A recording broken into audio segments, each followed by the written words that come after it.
44, a gente ainda tá no ano de 44, importante lembrar, vale a pena citar que Roma vai ser libertada, a parte norte aí da Itália que estava ainda pertencendo, que Mussolini governava, vai ser libertada, Mussolini vai ter que fugir e tudo mais. Basicamente Roma e a Itália oficialmente, estão livres, acabou, 1944, em junho. E isso são os aliados atacando, que vieram pelo norte da África, subiram por baixo para Sicília, Itália, libertar a Itália. Enquanto os nazistas perdiam esse território, você também tinha o território do leste sendo atacado pelos soviéticos. Os soviéticos também estavam indo caçar Hitler. Como eu falei, toda a grande guerra patriótica, que é assim que se chama, a Segunda Guerra Mundial como um todo, lá pelos soviéticos, ela é muito inspiradora. Então não bastava expulsar os nazistas. Ir em Berlim e regaçar o Hitler. A ideia era mais ou menos essa. Então a gente tem 44, começou em 44, 45 também, mas a partir de 44 já tá chegando perto da Alemanha. Tá chegando perto de Berlim, os soviéticos. E aí eles passam, por exemplo, por alguns campos de concentração. Aí eles começam a libertar os campos de concentração. E os nazistas, o Wickles falou isso recentemente, os nazistas falaram, peraí. Se os caras pegarem isso aqui, fudeu, pô. A gente tem um montão de documento provando que a gente é monstro, que a gente pode estar ferrado isso aqui depois. E eles começaram a destruir o que eles conseguiam. Queimando arquivo, implodindo câmeras de gás. Os soviéticos chegaram em Auschwitz, as câmeras estavam todas implodidas no chão, assim. Que é uma coisa que ajudou muito os negacionistas do Holocausto a dizer, prova que tinha câmera aí. Isso aí era outra sala pra outra coisa. É mesmo? Eles fizeram queima de arquivo. Alguns documentos sobreviveram, eles não conseguiram queimar tudo. Tem muito relato, até de gente que participou do Holocausto, não só como vítima, mas como perpetrador que acabou admitindo. Então a gente tem, né, mas infelizmente existe essa negacionismo do Holocausto. Eu recomendo, quem está assistindo, vai no meu canal, Leitura Obriga História, e assiste um filme chamado Negação do Holocausto, David Irving e o Relatório Leuchter. Lá tem um vídeo bem completo sobre esse negócio de negacionismo, né? Não vamos tomar muito tempo da galera aqui. Tá. Muito bem, chegamos em 1945, o ano que vai acabar. Né? Finalmente essa guerra aí, que pra você ver como é que ela é longa, até no episódio ela foi longa, imagina, né? A minha ilusão de que a gente ia fazer isso em 3 horas. Né? Ai, que doce ilusão. Jovens. Meia-noite já. Morrendo de sono. Mas o Hitler nesse ponto aí tem muita gente que fala que o ninho da águia, né? Que ele tava escondido.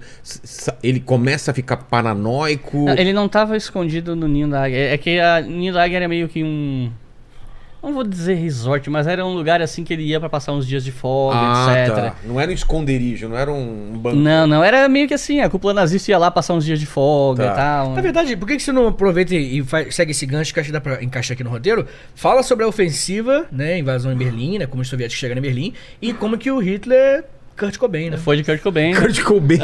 Então vamos lá. Então, como eu falei, né, janeiro e fevereiro os soviéticos começam a ir em direção a Berlim, numa ação devastadora. O Eisenhower, inclusive, depois ele chega para os aliados ocidentais e fala, gente, deixa Berlim para os soviéticos, não adianta ficar correndo atrás disso não. Vamos tomar outros pontos. Eles chegam até ali, a Alemanha, pegam uma ponte de remagem e tal, mas depois eles, deixa para os soviéticos pegarem, eles estão em massa. Cara, a invasão de Berlim, os soviéticos tinham mobilizado cerca de 2,5 milhões de pessoas. Porra! Sabe, a quantidade absurda de tanque... De artilharia, quantidade de peças de tiro de artilharia que eles deram na cidade, assim, foi um negócio bem brutal. Mas ela foi bombardeada antes ou não? Deram uma maciada com artilharia. Tá. Isso é uma prática realmente comum em invasões desse tipo, né? E o que acontece? Tenta se colocar no lugar de um soviético médio. Né? Tá. Você tá na tua terra, você tem uma vida difícil, especialmente se você mora no campo, uma beleza. De repente tá invadido por um outro país, com 3 milhões de pessoas dizendo que tu é um subhumano, tem que ser exterminado. Você passa por todo tipo de perrengue, perde familiar, perde amigo. Inclusive tem uma estimativa de que todas as famílias soviéticas perderam alguém. Ou alguém próximo. Todo sobrenome, qualquer sobrenome. Todas as famílias da União Soviética perderam alguém. Uma pessoa próxima, um parente de segundo grau, que seja. Ou da família.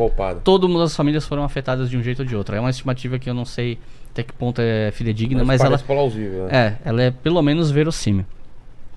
E aí, você passa todos aqueles anos passando por isso, ao mesmo tempo que do outro lado você tem a propaganda soviética, né? Esses porcos fascistas que vieram aqui, papapá, não sei o quê. Você tem noção do ódio que essa galera tava quando eles atacaram os caras Berlim? chegaram lá com sangue nos olhos. Não, e antes de chegar em Berlim, o ódio já tava no talo, porque eles começaram a chegar numas cidadezinhas alemãs, aquelas cidadezinhas arrumadinhas, super bonitas. E por mais que a União Soviética tenha crescido muito nos anos 30, nas zonas rurais a vida ainda era muito difícil, a galera era pobre, às vezes não tinha, sabe, banheiro na rua, aquela coisa. Os caras chegam e começam a entrar no território alemão, aquelas cidades super bonitas, eles invadem a casa, mobília boa pra caramba, uma qualidade de vida enorme. Os caras, o que esses filhos da puta foram fazer lá, cara? Eles entraram no nosso país, mataram geral. E pra quê? Eles têm tudo. Esses caras têm uma vida que eu não tenho. E aí o ódio crescendo. E aí você tem a imprensa soviética, você tem escritores. Tipo, tem um caso, eu mencionei ele recentemente, do Ilya Ehrenburg, por exemplo. Ele era um escritor que publicava, eu não lembro em quais jornais, se é o Pravda, se é o Krasnaya Zvezda, enfim. Ele publicava textos assim de, tipo, botar ódio na galera mesmo. E eu acho que o texto mais famoso dele é um chamado Mate o Alemão. Então ele falava o texto todo assim: o dia que você não matou um alemão é um dia perdido. Mate um alemão. Cara. Não sei o que. Tipo, Galera tava bem na cabeça. Não sei o que, mate o alemão. Não sei o que, mate o alemão. Tipo, e os soldados adoravam ele, Ehrenburg. Porque, sabe aquele cara que assiste o programa Pinga Sangue, tipo, da Atena? E ele fica no ódio, aí ele entra na vibe do bandido bom e bandido morto, e ele fica fã da Atena, do cara. E aí, às vezes, se um cara desse é processado porque fez uma fala, sei lá, uma fala homofóbica, uma merda, tem uns defensores, tipo, vocês não mexem com o cara fala real, manda real pra gente. Os soldados soviéticos tinham muito respeito pelo Ilya Ehrenburg, porque ele meio que, de certa forma, traduzia o sentimento de ódio que essa galera tava sentindo. E os soviéticos não perdoaram, assim. Inclusive, é uma polêmica enorme da quantidade absurda de estupros que foram cometidos na Alemanha pelo Exército Vermelho. Tem um livro que fala de endereços. Ele tem um livro que ele fez um catálogo desses estupros e tudo mais. Esqueci o nome, não conheço. Que ele fala rua tal hora. Foi um catálogo feito a partir de relatos, né? Das pessoas e tal. Que é um número absurdo, assim, que houve um estupro em massa. Tem gente que fala em... Eu não sei de onde vem essa estatística, mas tem gente que fala em até 2 milhões de estupros, né, nessa ocupação. Eu não sei dos números. E aí, assim, isso é um tabu enorme, porque na União Soviética, se você fala disso, você é penalizado criminalmente. Porque isso entra na lei de proibição de difamação do Exército Vermelho. Caramba. O Anthony Beevor, um autor super consagrado da Segunda Guerra, ele fala muito disso no Berlim 1945, tá sempre falando disso, né? E ele falou uma vez na entrevista, tipo, para as leis atuais na Rússia, eu sou um criminoso. Porque eu tô relatando o que aconteceu e os caras me tratam como criminoso por causa disso. Então, entendi. E aí se fazia muito uma vista grossa sobre esse tipo de coisa, porque é aquela coisa, se os oficiais ficarem tentando impedir esse tipo de coisa, você diminui moral, você cria discórdia dentro do grupo. Então, tinha uma vista grossa, mas não todo mundo. Tinha oficial, às vezes, que... Tem um caso, por exemplo, que o Beevor cita no livro, né? Acho que eram 2 alemãs que foram estupradas, depois elas procuraram o oficial soviético, tipo, olha... É porque acho que elas sabiam, talvez, que os soldados eram daquela unidade. Aconteceu isso com a gente foi estuprado, o oficial chegou. Traz aí a galera. Faz o reconhecimento, quem foi? Foi esse. Forcou a galera, mandou enforcar, executar.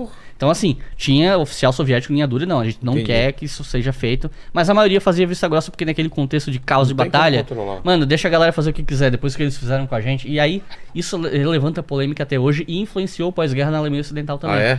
Porque daí... O peso da culpa do Holocausto, aquela coisa, era um negócio super pesado pra Alemanha. E era uma Alemanha que estava querendo se reconstruir. Então eles adotaram a narrativa de que eles eram vítimas. Os bombardeios de Dresden, a destruição das cidades alemãs por bombardeios aliados, os estupros das berlinenses. E a Alemanha só vai começar a fazer as pazes com esse passado lá nos anos 70. Quando eles tiveram um chanceler chamado Willy Brandt, que foi o primeiro chanceler de esquerda na Alemanha desde a República de Weimar, assim. E ele adotou essa coisa do meia-culpa, não, a gente tem que tocar nesse assunto. Aí ele foi lá pra Polônia, ele não jogar debaixo do tapete, né? Aí foi lá no monumento, se ajoelhou pras vítimas do Holocausto, então ele fez todo um ano. E aí isso começou a vir mais à tona na Alemanha, mas há anos 70 pra frente, né? No pós-guerra inicial, eles estavam focando muito, né? Nós somos vítimas, por quê? Como é que você constrói uma sociedade que fez o que fez? Sabe, o cara da tua rua, que tu ia lá na padaria dele comprar, esse cara tava trabalhando num campo, exterminando pessoas. Cara, não dá pra imaginar. Você tem lá 10 anos de idade, teu pai volta, e teu pai participou disso. Teu pai entrou numa cidade e fuzilou mulheres, crianças da tua idade ou até mais novas. Como é que você lida com... Ou então, até mencionei isso recentemente, a galera que perdeu na Batalha de Stalingrado, que foi capturada, Muitos deles foram mandados para Gulag e só foram libertos lá em 56, no processo de desestalinização, etc.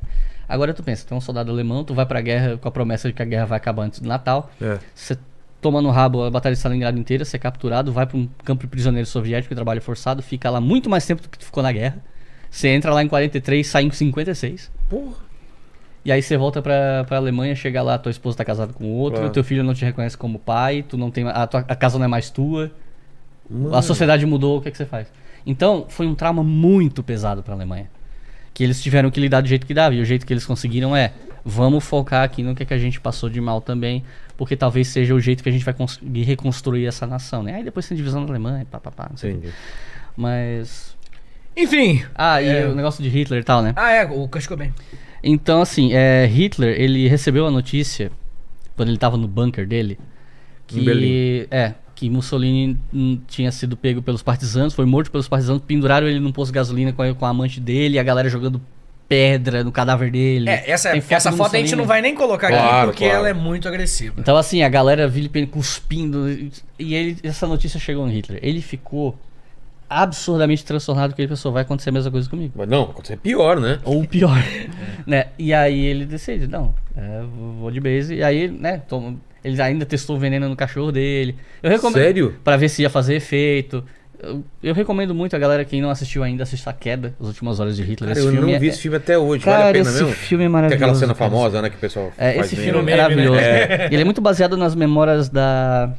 Ai, qual é o nome dela, cara? Pô, deve ter algum streaming, né, isso daí. Eu esqueci o nome dela, mas era a secretária de Hitler. Tá. Esse livro, ele é baseado num livro do Joachim Fest, que é um jornalista alemão, que escreveu muito baseado nas memórias da... Ai, cara, que desgraça. Eu cheguei aí numa exposição que tinha máquina de escrever que essa mina usava, eu esqueci o nome dela. Mas eles procuram lá o que... O Vitor também vê aí. Então... Hitler percebe que assim, ó, ele foi traído por vários dos seus generais, gente fugindo de Berlim, porque ele queria que a galera lutasse até a morte, assim. E a galera fugindo, o Fegelein, que era o cara que casou com a irmã da Hermann Braun, que era meio cunhado dele, entre aspas, estava querendo fugir, aí ele pegou, mandou matar o Fegelein.